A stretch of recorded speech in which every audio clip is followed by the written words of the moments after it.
The life and presidency of Dwight D. Eisenhower. Dwight D. Eisenhower, 34th President of the United States. His administration spanned the years 1953 to 1961, between President Harry S. Truman and President John F. Kennedy. Throughout his notable Army career and presidency, Eisenhower was an innovator, a trait to which the helicopter represented in the ornament pays tribute. The whirlybird saw its first official use during World War II in 1942. Although security personnel feared for the president's safety, Eisenhower, who loved flying, prevailed and on July 12, 1957, became the first president to fly in a helicopter while in office. The helicopter became a feature of White House life, used often by the president to commute short distances, demonstrating to the public and indeed the world that it was safe. Privately, the U.S. Secret Service saw it as a means of quick escape from the White House in case of a nuclear attack. The design of the official 2019 White House Christmas ornament follows President Eisenhower's example of fairness. As the first president to regularly use a helicopter, he had 2 executive flight detachments for his transport. These were provided by flight crews of the United States Army and the United States Marine Corps.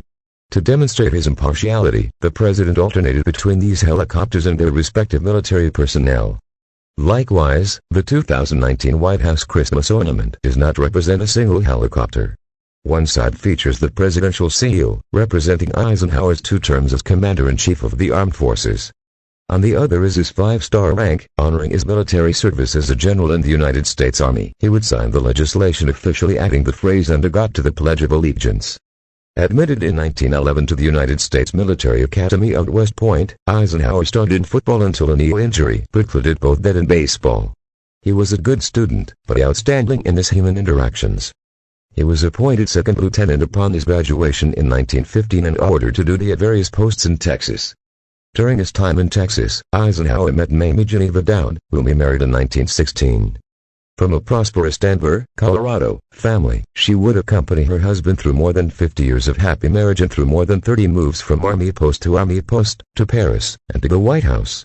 She remembered decorating drab Army quarters any way she could render them presentable for the man she, and history, would call I. They had 2 sons.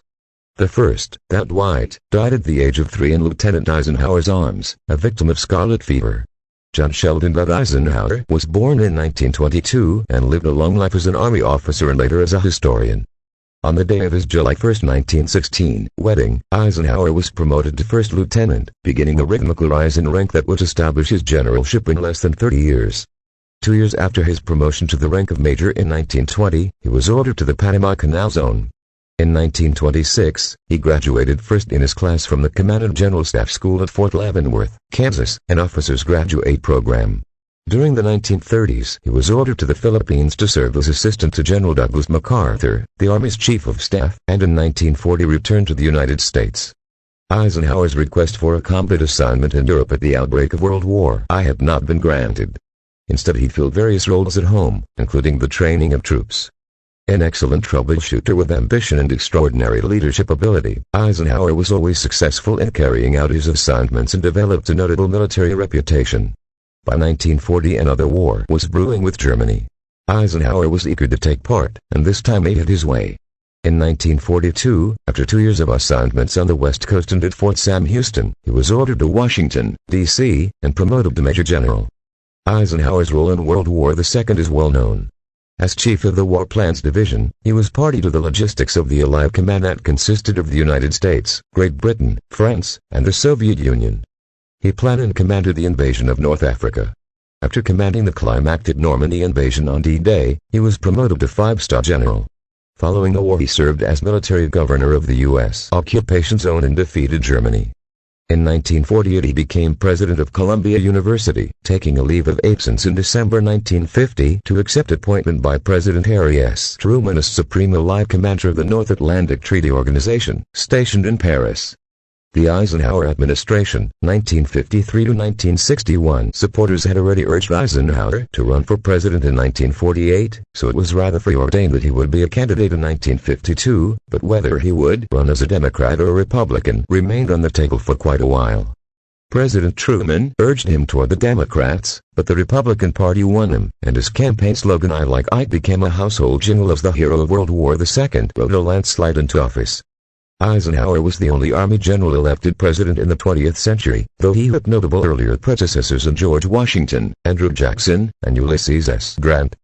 To reflect upon Eisenhower and his amazing career both before and during his two-term presidency is to contemplate one of the most unusual and smoothest paths anyone ever made to the office.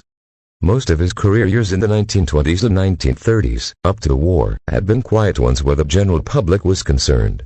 His achievements were many. He had strong executive ability and the gift of command. But this was known only within the Army. His emergence before the public came at first modestly, in his outstanding command of Army maneuvers in Louisiana and East Texas. This earned him his generalship, and those who would fight the war, such as General George Patton, were singled out by him and General George C. Marshall as excellent prospects for leadership on the battlefield. As for Eisenhower, the war hero, he never experienced the blood of actual battle but commanded from headquarters. In this as in everything else he undertook, he excelled. The electorate expected greatness from the new president. He took office after World War II had been over for nearly 8 years. But if the warring world wanted peace, it had not settled, for conflict had flared in a divided Korea. During the campaign, Eisenhower promised to go to Korea to end it, and he did. An armistice in July 1953 established a demilitarized zone between the Communist North and the Republic in the South. In Europe, Eisenhower continued Truman's peace policies, notably the successors of the Marshall Plan that ensured the recovery of war-torn nations. But the menace of tensions between the democratic West and the communist East, and specifically between the superpowers, the United States and the Soviet Union, marked Eisenhower's entire presidency. The Cold War was intensified by nuclear threats and each nation's power to destroy the other. This arduous standoff, a war without the fire of direct confrontation, long outlived Eisenhower's administration. At home, Eisenhower accomplished the admission of Hawaii and Alaska into the Union. He founded the United States Information Agency and the National Aeronautics and Space Administration.